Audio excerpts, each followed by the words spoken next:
Thank you for joining us once again today with fewer production challenges than we had yesterday. And the problem with doing these live stream responses to different things at different times throughout reInvent is we try and position them in such a way that we'll be able to have an intelligent conversation about features that we're hoping, expecting, or dreading coming. And sometimes we can't predict the future as well as we might like. So I'm joined once again by Randy from, Randy, tell your story. It's better if you tell it than I tell it. Other people introducing you just makes you blush on some level. Perfect. Thank you. Yeah. So Randy Shore here. I run our delivery and support organization here at CloudTamer. So we are a multi-cloud governance and management tool. Yeah, and that's sort of the topic I wanted to go into because I was hoping back when we scheduled this that by now we would have seen an awful lot of great service announcements around management and governance and some amazing sessions about how to fix some of the things that are painful and difficult within the world of basically account governance management. And we got approximately none of those things. So instead, I wanted to complain about the state of the world with you a little bit. And it dovetails nicely because a lot of this is stuff that you do as a product, and that's great. Yeah. I hate that I have to use a third-party product for some of these things. So let's start with a big problem that's been annoying the living hell out of me for a long time. And if you'd asked me to predict what would have been coming out that would have been transformative and would have been great with no inside knowledge, it would be the ability to delegate various organization master account or root account roles to other subordinate accounts. That's the game changer, and it's a one-way door, and we got none of it, and it sucks. Your thoughts? Yeah. I mean, I guess, I've got two thoughts here, right? As a partner program. Or I seem to be muted. Am I muted? I don't think I'm muted. Can you hear me? Yep, there we go. Much better. Okay. I was going to say, you jinxed us by saying that we're in good AV spirit here.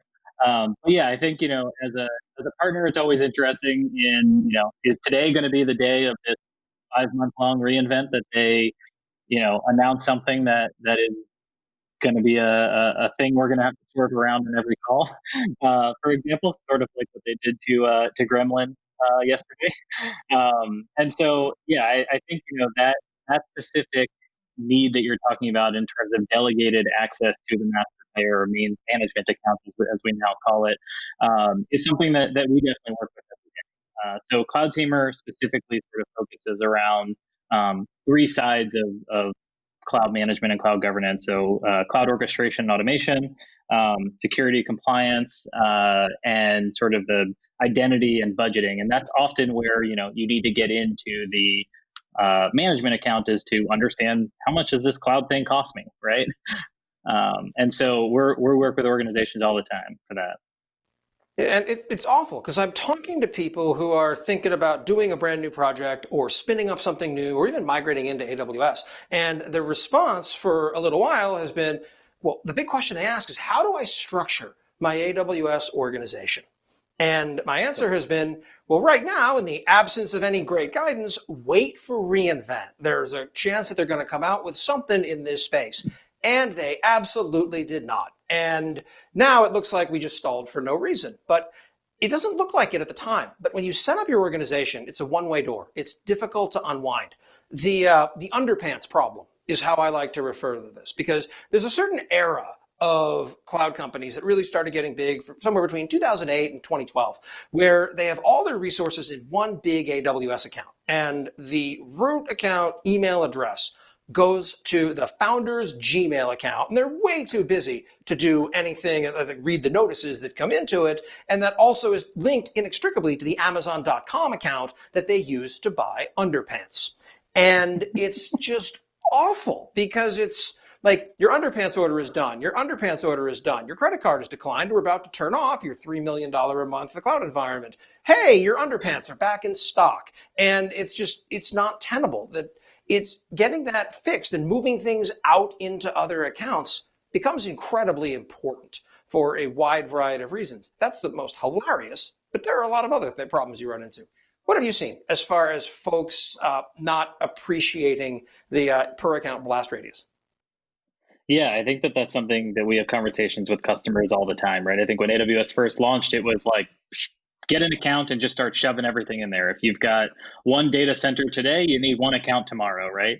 And as they've kind of grown and they release sort of their governance at scale model, which is the whole idea around multi-account, everything's supposedly gets easier in terms of financial blast radius, in terms of security and compliance, but how do you then manage all of the facets of your environment across all of those accounts, right? If you have hundreds or thousands of accounts, the idea of every developer having their own account, how do you handle that, right? And so that's really our bread and butter. Actually, to the organization's problem you're talking about, we've sort of taken that in-house, right? We actually have our own concept of an organizational chart within CloudTamer that is a two-way door. You can make changes to it, and is multi-cloud, your favorite M word. We'll have that fight another time. But the challenge I run into too is that no matter how perfectly you craft your IAM roles, no matter how effectively you build something that isolates an environments from production environments, you're never going to get there. But imagine you did. Account limits are still account wide. So a developer script that winds up hammering the crap out of EC2 describe instances, for example, is going to exhaust it for the region. And it turns out if that particular limit gets exhausted, suddenly, auto scaling groups don't auto scale anymore.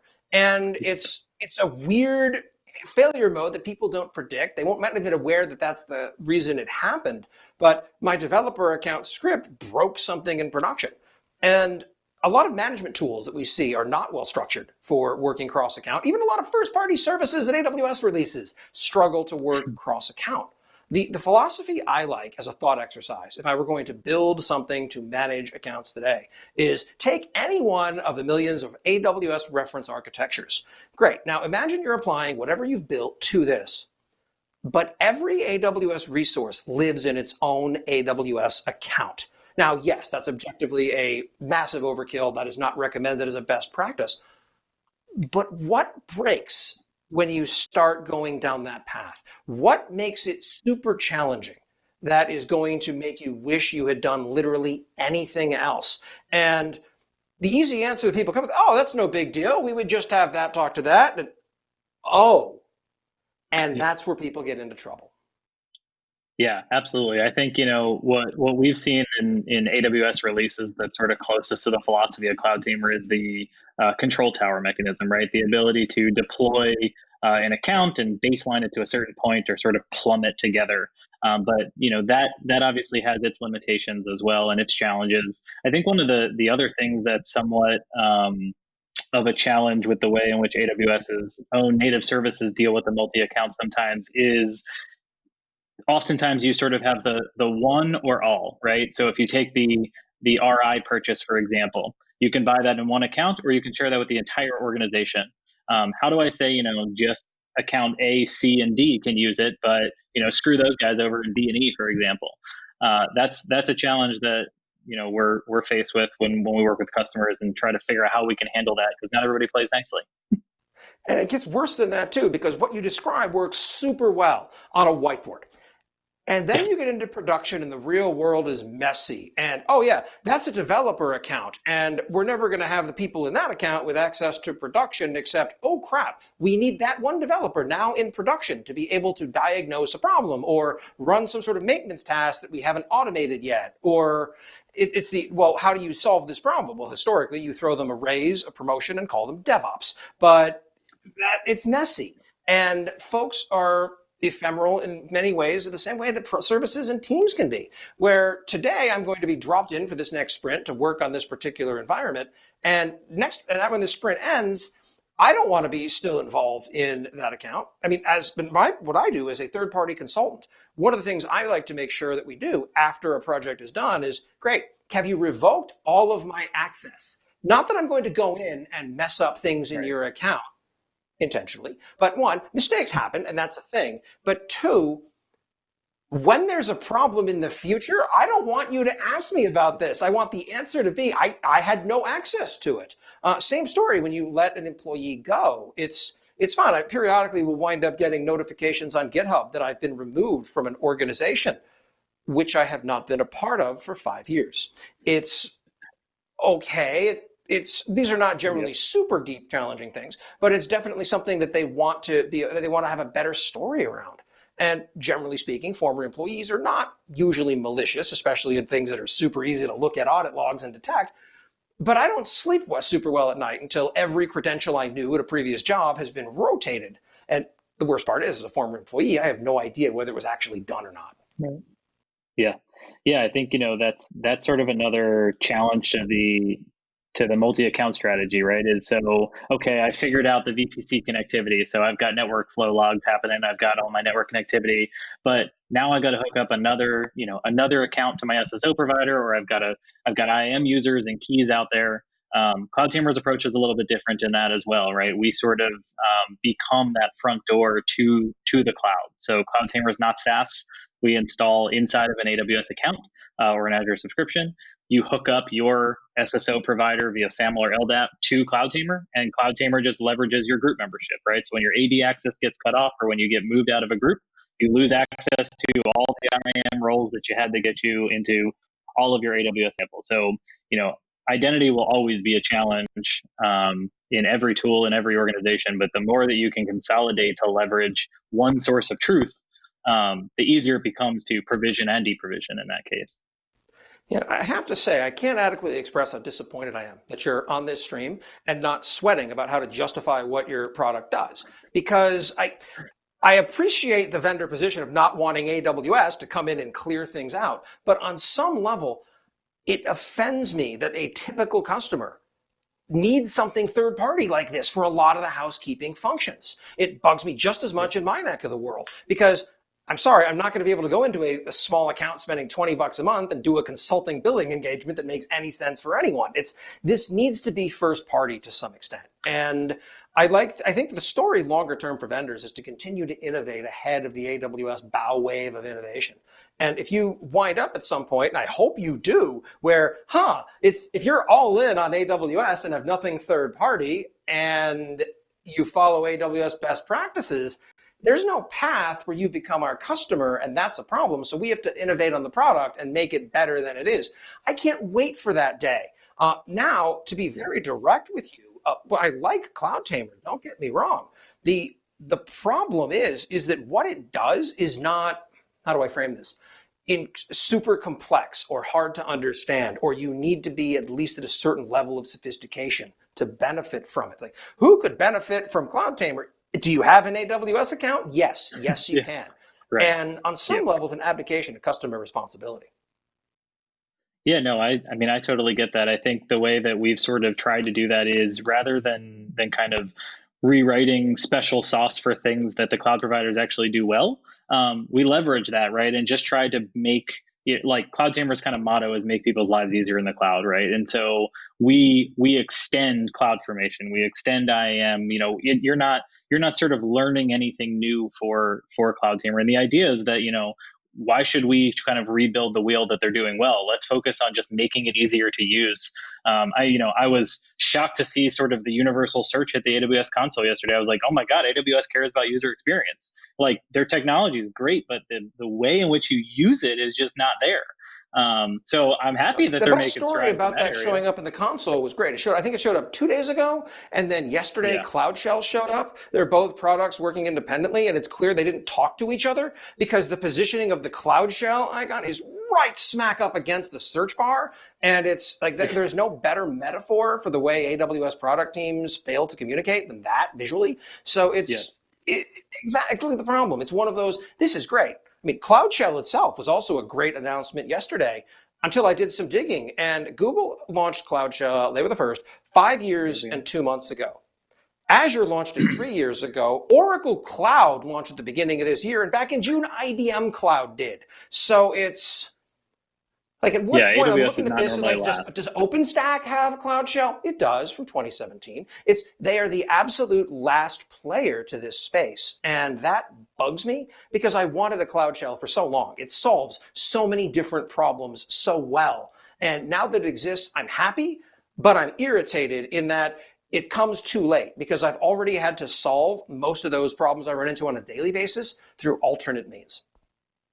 Right. Yeah. And I know, from the designers on our team, they've been very annoyed by the universal search where you can't just click anywhere. You have to click like specifically on, the word or the icon in that thing. And it's like so close, AWS. Yeah, there were a few other announcements too, where in organizations you can also now get, I think it was Compute Optimizer, one of those higher level services, where it now will have recommendations. I think might have been the anomaly detection that just showed up. One of them, I forget which, but there was an announcement in the management billing space, like just before we went on, so I don't have enough time to look into it yet. But it winds up now working with a cross organization view. It's like, oh, wow, it's always great when a customer discovers that there's an AWS organization. You can have multiple accounts. It's disturbing when an AWS service team needs to be told about that.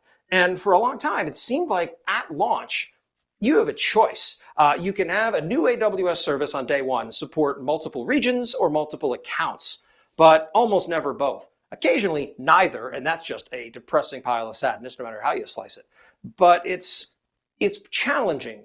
And the one thing I was really hoping to see that I haven't, maybe you have, has been a discussion from the AWS organizations folks about here is guidance for your starting out a new environment. Here's how to set up your account structure. Here's how to do it intelligently. Here's how to manage it longer term.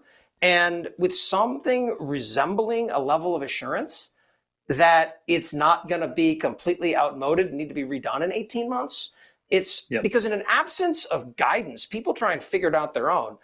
And everyone is convinced they have screwed up their account structure somehow. No one feels they've gotten it right. Yeah, I mean, I think that's sort of why Cloud Tamer says, you don't need to forget your account structure. You get a V2 here when you build it out in Cloud Tamer. So I think people do appreciate that. But yeah, no, I think what's interesting is, we work with customers of various stages of their cloud journey. Some have sort of gotten that guidance from their TAM or from an AWS ProServe engagement of saying, this is what good looks like. The problem is that by the time that ProServe engagement kicked off, they're already a year or two into their journey, and that solution works for today forward, but not for all of the accounts that you had up until that point. And so then there's this migration and strategy where you're just migrating accounts to be in this new thing just to fit in AWS best practice, but it's not actually providing you business value. You're just sort of wasting that time. And even though it's a direct apples to apples comparison, same region, same AWS services, it approaches the complexity of a full-on cloud migration when you start moving resources between accounts. And that's messed up. I've talked to countless companies now that want to turn on block public access across the board for all their S3 buckets, except they have one S3 bucket that has been the URL for this static web serving mode has been widely distributed to a bunch of customers. And they need to be able to have that bucket in a different account because that one bucket is supposed to be open. Remember, that is a feature of S3, probably not the one you want to have cohabitating with the we securely store all of your critical backups stories as well. So there's a radically different approach here that needs to be addressed. And I don't think that it's being done super well. It's this, it winds up leading to customer confusion and making everyone upset. Yeah, and I think, if the guidance is go multi-account, treat your accounts as cattle, I think as we talked about last time, why can't I programmatically close a damn account? Why can't I decommission one programmatically and start fresh on the next thing? Yes, and the story that we've heard from folks that is like, well, that could be super prone to abuse. I don't believe you, but let's assume that that is the number one concern. Great. Even on a going forward basis, forget the old ones. Let me specify an intent when I provision an account in that I want this thing to be production and I want you to wind up getting the entire board to unilaterally agree to close this account before it happens and escalate it to Bezos before you let it happen versus this is ephemeral, we're testing something and we're going to be turning it off. And in many cases, you don't need to do that super often, but it would be cleaner for a bunch of developer environments. But this is absolute hell and absolutely painful project for folks who are trying to set up things like Control Tower or its equivalent. And I want to wind up building an organization that auto provisions, and I have to build an entire different organizational structure. And it is a colossal pain for everyone involved. Yes, absolutely. I mean, even just right now, we're working. So CloudStreamer has the ability to sort of programmatically create new accounts, which thankfully they have that. They make that very easy. But even something where we're testing out that script or that automation, and we're configuring that to integrate with like Jira for a customer, for example. Every time that Jira form runs, it spits out 4 accounts, and so you go through 20 tests of your script. You've got 80 accounts, and you're like, well, I guess I will get to these eventually, but it would be nice to be like, I'm testing these and I want these things to go away and start over tomorrow. Yep. Oh yeah, to spin Yep. up an account now with Control Tower and organizations, it's a few API calls and a bit of waiting. You're not going anywhere for a while, grab a Snickers. It's fine. To delete an account then requires that you wind up assigning, there's an email address to the root account already. You need to go in, associate a valid credit card with it, validate a phone number with a code that they give that they call you, and then you can go through this process. It is painfully manual. And there was Ian Mackay did a terrific proof of concept on how to do this, but it's horrifying and almost certainly breaches a bunch of terms of service where it spins up connect and sends the CAPTCHA to some service that solves it for you, and it has a Lambda that opens the browser headlessly and clicks on the thing that does the account termination. And why is it this hard? And I do have sympathy Right. because every time I talk to someone at AWS about why don't you do this very simple thing, out that at this scale, there is no such thing as simple, period. And Right. the response is Yeah. always and they don't want to tell me too much, but it's very clear that there are valid engineering reasons. I've never yet gone to AWS with feedback like this, and the response has been, holy shit, we never heard that before. There's always a Yeah. reason things are the way that they are. And I am sympathetic to that. Counterpoint, though, I don't have customers paying them basically a phone number every month so they can only solve the hard problems. There are Yep. difficult problems that we need the provider to solve too. And if this is one of them, I feel for you. Fix it anyway. Yeah, no, I agree. I mean, I think maybe one solution would be, like how so we're building in the ability to, when that new account gets created, auto enroll it in enterprise support, right? We're able to create a case programmatically to request enterprise support on this new account, allow us to create a case to close my account. And let's let the account management team take care of it. Let them figure it out. It came from the master payer, the management account. It's approved. Just do it, please. Yeah, enterprise support starts at 180 grand a year. It's like at some point I want some service for this stuff. And I know it's not fun for the TAMs to have to do a bunch of housekeeping like that. You have a customer story for wanting this done. You can either automate it or throw a bunch of humans at it. What Yep. else do you think is missed you were hoping to see and didn't see this year from reInvent announcements? Trying to think around kind of all the different pillars, right? I mean, I guess again, the word hope is used loosely, right? At the end of the day, I agree. As a third party, I shouldn't be needed, but as the thing that pays my mortgage, I'm glad that we are needed at the moment. So I don't know if I was hoping, to say the least, there. But I know that challenges that certainly exist out there are always around RIs and savings plans, or are always around getting existing accounts into whatever the latest thing that releases is. You can't reinvent your business every day just because November or December comes and 1,000 new services exist from reinvent. Just focusing on the people that are already in AWS, I feel like they're sort of taken for granted, right? Everything is about how do we get more people in, which I understand from a business perspective, but to those that are already in and having these challenges, how do we help them? Yeah, and there's a great story there. How do you help customers fundamentally? I can think of a whole world of management and governance challenges that I'm either not convinced AWS is ever going to get to solve natively, or in some cases can't, without being super challenging and fraught. Where, like, not to be unkind or overly direct here, but to do some of these things effectively requires visibility at a deep level into many different services that go beyond pure AWS. And given that Amazon's product strategy is yes, maybe I don't want them to have their hooks deep into my ERP system. Perhaps I Yep. don't necessarily want them to, I don't know, consume and process my Azure bill for me. And there are a bunch of stories like that where that's not something AWS themselves are ever going to likely position in a way that makes sense. Yep. Yeah. I mean, I think when we look at the space from our perspective, I think our product is unique in looking at it from all of these different facets of like what does a good enterprise cloud office need to make decisions, right? There's a billing dashboard, there's a the new audit manager, there's a compliance dashboard, but how do you get sort of all of that together to be able to see what your cloud presence looks like, either from a single account or from like sub child accounts, right? If this is your business unit has 5,000 accounts below it. How do you understand what's out there, what you could be recognizing in terms of savings opportunities, in terms of compliance risks that may exist, all the way at the lowest level? How do you bubble up all that information together?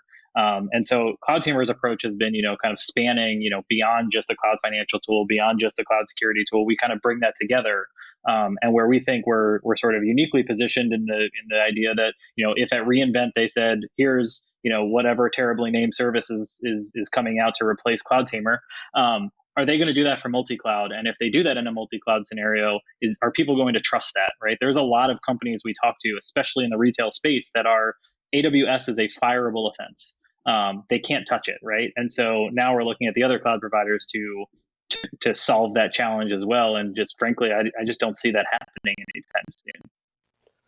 Yeah, and I think the last thing that all are going to do is build something that intelligently and effectively manages its competitors. And Yep. that is going to be a fundamental break on what they do. People say it's impossible to compete with AWS. Well, not really. I think it depends entirely on what you're doing and how you're doing it. If you're building like a better web interface for spinning up EC2 instances, you're going to get outrun. They're very clearly on that axis. And as RightScale found out, it doesn't end super well for them. Whereas in other stories of, great, we're going to build something that's higher level in SaaS. Great. Is there a single example of an AWS SaaS offering that has, I don't mean to be unkind here, succeeded, where it's considered best of breed and isn't a punchline? Right. I really struggle to think of any. Yeah, no, I would definitely agree there. I mean, I was very interested, forgetting the fact that not many management and governance releases happened. There was a lot of chatter about multi-cloud going into reInvent here. And I think, we've seen some of the initial like ECS Anywhere and EKS Anywhere things that came out that sort of alluded to that, but there hasn't What been are you talking about? That lets you manage your clusters in other places. It's, oh, honey, that is not what we mean by management and governance. Right, exactly. Yeah. So, I mean, again, it's as somebody who has a mortgage to pay, I'm happy about that, but it doesn't help the market. Yeah. We did see Audit Manager come out, and that is the closest aligned with a lot of this stuff. Now, the pricing is apparently horrifying in some cases. I was talking to a friend who enabled it. They weren't, at least at launch, able to delete these things, so it's sitting there costing $300 per day per region or something like that. And it's one of those, okay, let's fix that. I haven't looked into it. But at scale, I don't care what Audit Manager costs, because the value it provides of being able to just give a binder to hand to your auditors so they go away is invaluable. And if you don't believe me, try going through an audit yourself and then you'll believe me. That is great. And I think that is an example of the kind of thing they're going to need to get way better at, because I think it's abundantly clear that the next $46 billion in annual revenue is not going to look like the first $46 billion in annual recurring revenue that AWS currently commands. It's going to come from blue chip companies with deployment timelines measured in years, where it's, what does that legacy piece of crap do? Oh, about $4 billion in revenue a quarter. Why do you ask? No, we're not just going to YOLO it into a cloud and have Lambda functions take care of it. Are you out of your tree? And having intelligent conversations at that level is valuable. We see similar legacy stories. You want to go all the way there, the basically AWS 400 answer. They have a mainframe competency for partners, which is just freakish and adorable all at once. There's neat stuff coming down the road. We're seeing stuff coming out. I'm just not fully convinced that they have demonstrated this year that they're really serious about that space. And that may be okay, because again, these companies deciding we're going to go all in on AWS, and they sign the contract and they get the press. So when do you start deploying workloads? 2024. But I don't think we're going to be able to go another reInvent without, I would say, a borderline management and governance keynote. There should be that much to talk about in that space. Maybe I'm wrong, but I kind of don't think so. Yeah, I mean, I think the biggest problem is that, when we work with customers that have been AWS customers for years, right? They challenge their one of their challenges is like, okay, I hear every day that I should be going to multi account, but you're not giving me the tools to get there, right? And so I think management and governance is just sort of any tool that comes out is sort of scraping that, the surface of that problem. It's always going to be hard to do that. But it's not, I don't think it's fair to say this is the best practice and you should do it, but give no pathway to sort of grease those skids. I think, seeing some of those things like Audit Manager come out is helpful to sort of affirm some of our decisions in the way that we've taken our platform. We back in Q2 or Q3 of this year released our sort of compliance dashboard with that same idea in mind, was that there was more to compliance than just putting in an IAM policy saying you can only use these services, you can only use these regions or an SCP or whatever, right? That's all the preventative side. But you also can't hand a policy to an auditor and say, look, this is how I'm ensuring that we're only using HIPAA services in this account, right? You have to have a real-time report of what's running at all times. And so we built that compliance dashboard and then saw the audit manager come out here as part of reInvent. That was honestly exciting to us, that it affirmed that we're on that path. But I think it speaks to your point too, is, AWS should be doing this. A third party shouldn't be needed to get there. Absolutely. And the part of the problem too is we talk about governance. I mean, fundamentally, what I do with cost is tied to governance, but I've learned not to use that word because anyone in the engineering org flinch. And I Yep. get it. Yep. It's annoying, it's difficult, it's hard to work with, but it's something that has to get done. There's no Yep. great answer for how to, you can't get around it. You've got to accept that it's a reality for serious businesses. And I mean, even at my scale of being relatively small, I still have to go through vendor security questionnaires when I talk to large enough companies. And they ask a whole bunch of questions where the answer is honestly not applicable. We are not doing a bunch of the things that you expect we're going to do. But learning to frame those things in a context that they're expecting to see is valuable. Otherwise, you wind up in the situation I was in at a big finance company when I was running an ops team there, of having to explain to one of our financial partners that no, I did fill out their vendor assessment form, and no, we're not going to be able to tour an AWS region as much as you might want to, and personally I want to. I hope It's not so. Yeah. enough. Yep. Yeah, no, I definitely agree with that. I think the vendor assessment form is funny, right? Because it obviously, checks a couple boxes, but as the SolarWinds thing has brought to light, right? How many vendor assessment forms were probably filled out for SolarWinds? Not, clearly not enough, but something like that isn't going to be caught on it either. So yeah, like, it is interesting. You need that. I think, the important thing is trying to figure out what can governance do to enable, and oftentimes that's getting governance in sooner into the journey rather than later, right? Oh, absolutely. And part of it also is learning to speak the same Nobody language. I like. mean, if we can give a real world example about this, for example, the something that I find on those vendor questionnaires, backing away from cloud for a minute, is, and I find myself having to have conversations explaining that no, we do not carry $10 million in commercial vehicle liability insurance because we do not, drive cars, vans, buses, forklifts, etc., on any part of our engagements, especially in 2020. It's like our commute is basically going from our bedrooms to our home offices by and large, and that's about it. And it's just something they're used to doing. But these intake forms are aimed at SaaS companies and hardware vendors and and the contractor that's going to come in and cater a bunch of lunch and the bus company that's going to take your employees to a company event. And differentiating which parts apply and which parts don't, it it feels like it's an area rife for something like AWS to start to disrupt when they're able to frame what you're actually doing in a context of those vendor questionnaires, because they see all of them. They understand the different business use cases as well. And I'm curious to see if Audit Manager unfolds down that path. I'm really optimistic about it. But having a trusted authority say, here's this, we've looked at them, we're used to this is the stuff you care about, this is the stuff you don't, we just shave hours off of those back and forth conversations. Anyway, I'm interested to see, in the future, some mashup of like audit manager plus like VPC reachability analyzer or something like that. So all the companies that say we don't do anything with your data, right? It's like, clearly we see that this is going somewhere. What's this box, right? How come there's a network path between my data and this thing? It'd be interesting to kind of call that out. Absolutely. One of the things I'm super looking forward to as well is it came out yesterday during Werner's keynote where he started referencing more heavily the AWS Builders Library, which is things that they've learned internally and are now publishing to the outside world. It's reassuring because historically AWS has always been remarkably tight-lipped about all of those things, about the best practices as they imagine it working. And that means that, so you folks have solved for this. How do you handle global deployments of these things? And their answer has always been, everyone is slightly different. Everyone has to find their own path. Like, look, I get that that's one end of the spectrum, and the other is Google, where you don't even have to invite them, and they're climbing onto a stage telling you how smart they are and how amazing everything works. Just, oh, by the way, build a $20 billion infrastructure first, or none of this will apply to you. But they don't mention that part. So it's like those are two very opposite ends of the spectrum, and I love seeing opinionated things coming from AWS because I've got to be direct, having spoken with extremely senior engineers at these companies and more.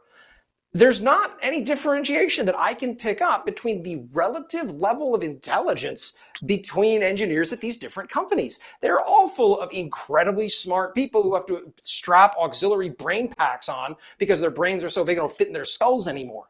It's nice to see AWS finally taking a position on that. I understand that there is more than one way to do it. I understand that there are always going to be weird corner or edge cases, but when I'm trying to build something greenfield and I'm staring at the endless landscape of the AWS Service Console, which looks a lot like the cloud native computing landscape, and I have no idea where to start. Could you maybe give me something opinionated? And sure, at some point when I fall off of it, then it's time for me to start looking into a specialization. But for an awful lot of stuff, like stand up a WordPress blog or something, there's like 15 ways to do it. And even the reference WordPress architecture is hilariously overwrought. It is incredibly painful. And it's one of those, like that entire diagram should be the marketing material for WP Engine. It's like, or you could just pay us $30 a month. Yeah, do that. Do anything except building that monstrosity yourself. And like that's what I do. And it's one of those areas where finally they're starting to get opinionated about design principles. And if they're willing to be opinionated there, I'm optimistic that they're going to be further opinionated about identifying golden paths that customers who have no other particular reason to deviate from can follow. Like I don't want to, when I start out with something, I don't want an endless field of check marks and configuration options and oh, it's a 5,000 line XML file because of course it is, and just go ahead and tweak things you want. No, I want you to give me a best practices configuration. And when I sit up and, ooh, that thing can't talk over the internet, it needs to use private link. Do you have anything for that? Of course we do. That's the answer that I want to see. That's the opinionation I want. And I'm optimistic that we're starting to see tentative steps in that direction. Yeah, and I think, to that point, I don't just want to see it, I want you to like help me, right? I think one of the biggest things out there is like that cloud skills gap, right? Is the people that want to get to cloud, but just frankly that mountain just gets taller and taller right now every day. And so just give me some wizards, right? Whether they're best practices for resiliency or best practices for just getting started, right? I don't need that ridiculous WordPress site out of the gate, right? Just give me something to like make a food blog, today kind of thing. But it gets me familiar with what is it? How does AWS work, right? And then maybe then I'll take my instance that's running in the Dell server in my closet or whatever and shift that over. Like make the on-ramp easier, please. Absolutely. And again, don't start with the hard thing. Start with some easy. Lower the mean time to dopamine of folks getting set up. And this goes double or triple in the management governance space. I don't know about you, but I have never yet spoken to a single company and said, as far as your audits, as far as your governance goes, as far as your tagging compliance, as far as your bill management goes, how do you think you're doing? And gotten an answer of anything other than absolutely shitty. We're awful at this, and frankly, we're embarrassed by what we've done. And it doesn't matter where on the very broad spectrum of competence you are. The folks who are nailing it say the exact same thing as the folks who had to look up the word governance before answering that question. And that's a problem. Yeah. And I think it's because there are 20 ways to do it, right? Even if you have a perfect tagging strategy and then you hear about the person that's like using DynamoDB as a way to store their key value pairs for all their tags and is doing validation to ensure that the employee ID number that stood that up is a valid employee, or if not, it shuts down the resource. Like you just always feel like there's something better out there and the journey never ends. So you're never satisfied.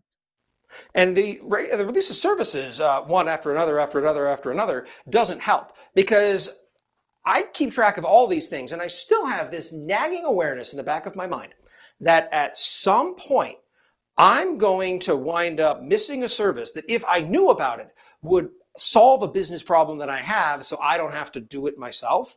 And it's going to sail past me. And again, I keep up with everything AWS does as a function of my ridiculous newsletter. So, worried about that. No one else has a prayer. I'm glad they finally got rid of the ridiculous slide in Andy's keynote of the number of feature enhancements that we've released over the past year, because no one feels good looking at that. It's, oh God, off the top of my head, I could think of 5, and you're claiming 2,200. I'm willing to bet at least one of those is something that I should have been aware of. And it's the sense of events outpacing us. So if this continues down that path, what happens 5 years from now when there are 1,200 AWS services hanging out in the console? Probably, half of them starting with the word SageMaker. But how do you get started with that? How do you wind up? Well, I'd ask how you wind up giving them good names, but they don't do that now. So, we accept what we can get. I still think there's a spin-off option. Worst case, you pivot, become cloud namer, and suddenly you wind up having a serious marketing option there. But there's no good answer for how to handle this, because the other side of it is, well, do you want them to stop building new features and services and products? No, because everything they're doing has customers who swear by it, sometimes at it, and adore mostly what it is that this thing does, but it's not for everyone. Like ground station, the thing that talks to satellites in orbit. It's great. They talked a lot about that last year at reInvent, but it feels like their actual target market could have been a email that went out to, I don't know, 6 companies. NASA. It's not something most of us have. And when we see it, oh, they're spending a lot of time and energy on talking to satellites in orbit.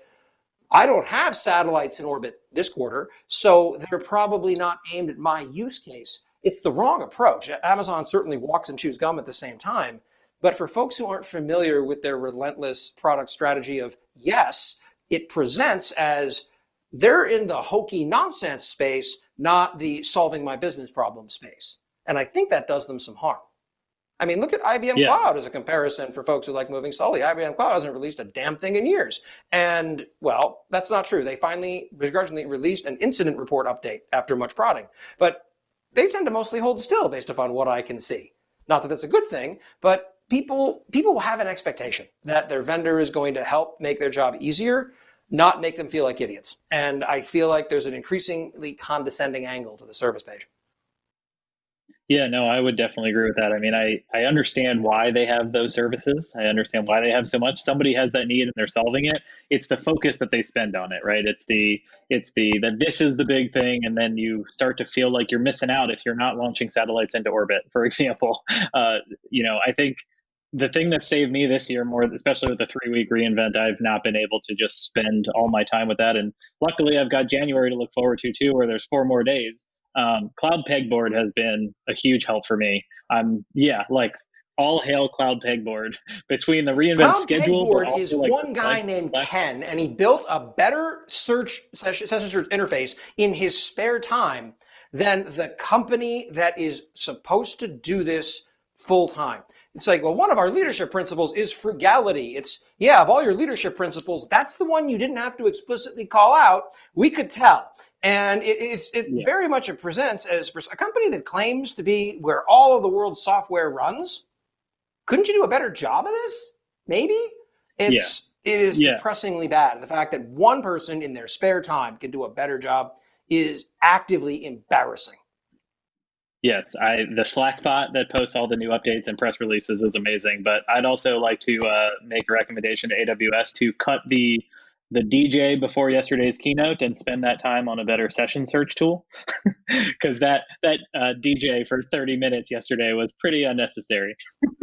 I kind of dig it on some level. The problem I've run into is that again they're trying to accommodate all time zones, but it's 7:30 in the morning here, and it's one of those doof, Right. doof, doof, doof. It's like, yeah, sorry, last night's rave has already ended, and I don't really want to go down that path again.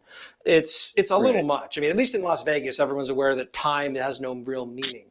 But the ongoing Exactly. 3 weeks of reInvent, just kidding, have 3 more days in January. It won't die, and it's Yep. frustrating. I understand why they do it on some level, but couldn't some of these things be announced in, I don't know, March? Like there are swaths where there's not months between seriously large announcements. You get one or two here and there, but in the onslaught of new announcements, things get missed, things get dropped. It would be super helpful. Yeah.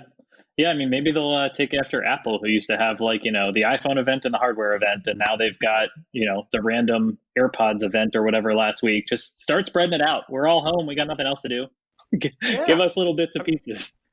One thing that I've talked about for a few years now, is because I'm on all the PR people's list, I get a whole bunch of press announcements of we're going to be releasing some event. And my joke has always been, well, yeah, it should be your data breach because no one's going to be paying attention in the cloud world. So unless you're doing it on stage, don't bother. And then we're in the unfortunate place of it's a bad week for SolarWinds and thoughts and prayers. So that joke sort of hits a bit different now than it did last week. Yep. But it's true in that if I'm going to be releasing something big and momentous, I don't think I want to do it at the same time that AWS is basically throwing everything and it's in the kitchen sink over the wall. Yes. As a company trying to figure out when to post our last release of the year, I agree. Yeah. So thank you so much for going through all this with me. Yeah. If people want to learn more about what you're up to, how you approach this, or basically kick the tires and take it for a spin, where can they find you? Yep. So our product name is also our website, cloudtamer.io. We're happy to chat about anything, how our tool solves these problems, how we make your life easier, and how, maybe someday we'll be replaced by some native AWS services. But in the meantime, we're here to help. Excellent. And I will be back in about an hour, a little more, to do my annual Nature tour of the sponsor Expo. It's going to be done online this year instead of in person on Twitter, so it'll be fun. I'm going to be snarking about various vendors, but you folks are going to get to pick it. Picture this as Twitch drives the Safari Jeep. Back here in an hour. I'm cloud economist Corey Quinn. Thanks for tolerating me.